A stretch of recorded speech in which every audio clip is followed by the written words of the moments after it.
Most people remember the French Revolution as a story of liberty, equality, and rebellion against oppression. It is often portrayed as a grand tale of heroic citizens rising against tyrannical kings and queens. But the truth is far more precise and far more mathematical. Before the guillotines, before the crowds stormed the Bastille, before liberty and fraternity became slogans, France collapsed under the weight of debt. Numbers, not ideals, were the spark that ignited the revolution. In the mid-1700s, France looked powerful and prosperous from the outside.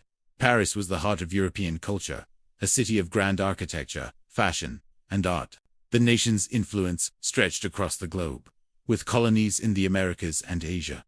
Yet beneath this opulence lay an economy teetering on the edge of collapse.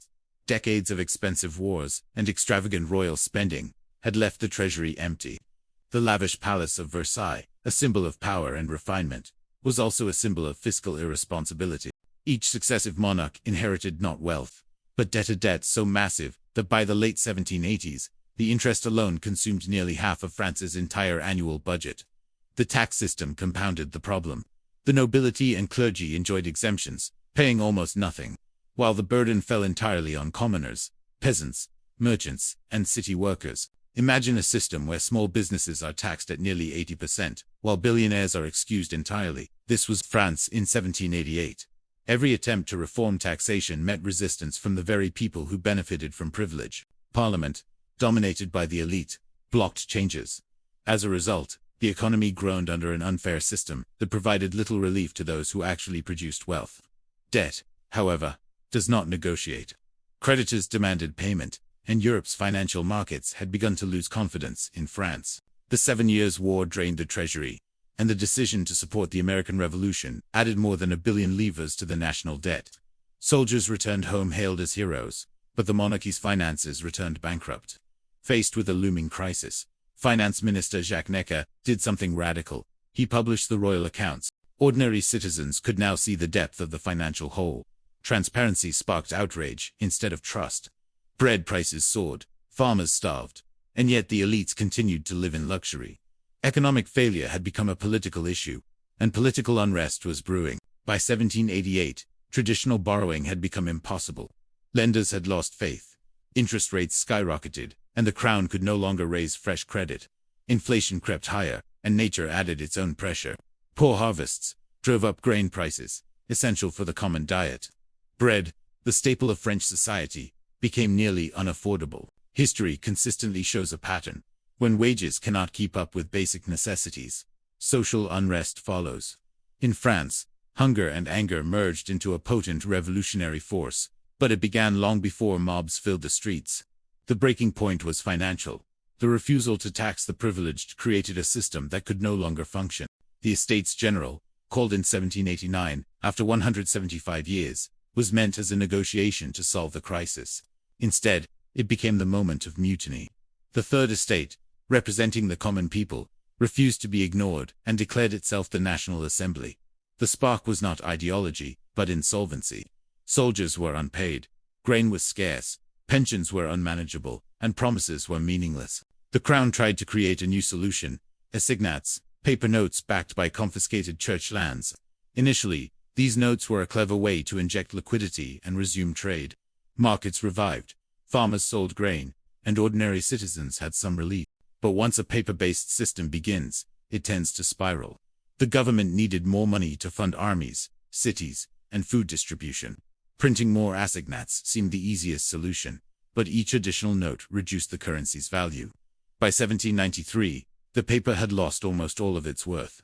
Bread, once a week's wage, now cost a month's income. Shoes and clothing became luxuries beyond reach. Markets became chaotic. Hoarding and black markets thrived, and ordinary citizens, once freed from feudal oppression, found themselves crushed by invisible economic forces. Inflation had become the new tyranny. The revolution's experiments were also groundbreaking in monetary history. For the first time, a state attempted to control credit and redefine money itself. Taking power away from private lenders, assignats were a primitive form of fiat currency money, whose value relied on belief, not gold or silver. Modern central banks operate on a similar principle, though with more sophisticated mechanisms to maintain confidence. France, lacking proper safeguards, experienced the consequences when faith in money disappears. economic collapse, social unrest, and political violence. Beyond economics, the revolution reshaped society. Inflation redistributed wealth unpredictably. Farmers who sold crops for paper lost everything, while savvy merchants and speculators could become wealthy overnight. A new elite emerged, defined not by birth but by financial acumen. Debt, mismanagement, and rapid currency expansion created a power structure centered around money itself. Whoever controlled the flow of currency controlled survival. Political ideals, no matter how noble, could not override arithmetic. When Napoleon came to power, he recognized the lessons the revolutionaries had ignored. Stability required sound credit, order, and trust. He founded the Bank of France, blending state authority with private involvement. This institution restored faith in the currency and demonstrated that fiscal responsibility is foundational to political power. Without economic order, even the most inspired ideals cannot endure. The French experience also had global consequences. Investors and nations learned that political revolutions could destroy entire currencies. Assignats became a warning to the world. Governments could no longer be trusted to honor debts blindly. Central banking, fiscal restraint, and independent monetary authorities became essential in modern governance. The revolution showed that money is not just wealth, it is a claim on wealth, and trust underpins every transaction. When trust fails, chaos follows. Even today, the lessons of 1789 remained relevant. Governments face similar temptations during crises, wars, recessions, or pandemics. Printing money, borrowing, or promising more than one can deliver might provide temporary relief. But without confidence, these solutions create instability. From Argentina to Zimbabwe to Venezuela, history repeats the pattern France demonstrated: deficit, debasement, collapse. Ideology does not change mathematics. The French Revolution also transformed how society perceives value. Before the crisis, money was tangible gold or silver. Assignats made value subjective, dependent on trust in the issuer. This shift enabled modern capitalism. Stock markets, credit systems, and corporate finance all rely on faith in paper claims. Without France's failures, contemporary finance might look very different today. The revolution was, in many ways, a lesson in arithmetic. Mobs stormed the Bastille, but numbers broke first.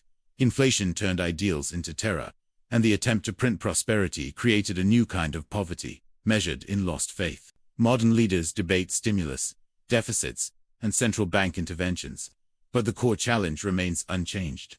How much can a state spend before trust evaporates? The French Revolution offers a stark answer.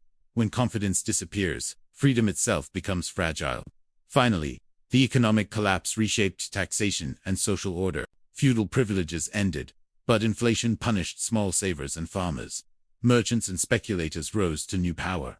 Fiscal necessity replaced hereditary hierarchy. Money became the ultimate arbiter of influence and survival. Napoleon restored stability, tying the currency to metal, creating the Bank of France, and instituting balanced budgets. The revolution's political ideals survived only when supported by economic discipline. The French Revolution reminds us that liberty, equality, and fraternity are compelling ideas, but without economic foundations, they are fragile.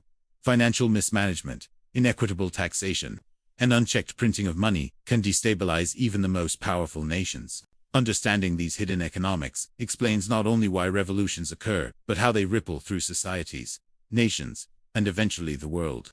Every modern economy faces the same questions: how to balance spending, borrowing, and trust. France's lesson is clear: ignore the math, and history will repeat itself. Hey everyone! If you enjoyed this video and want to stay updated with more insights on finance, make sure to subscribe to my channel, Financial Coin. And don't forget to hit that bell icon so you never miss our latest videos.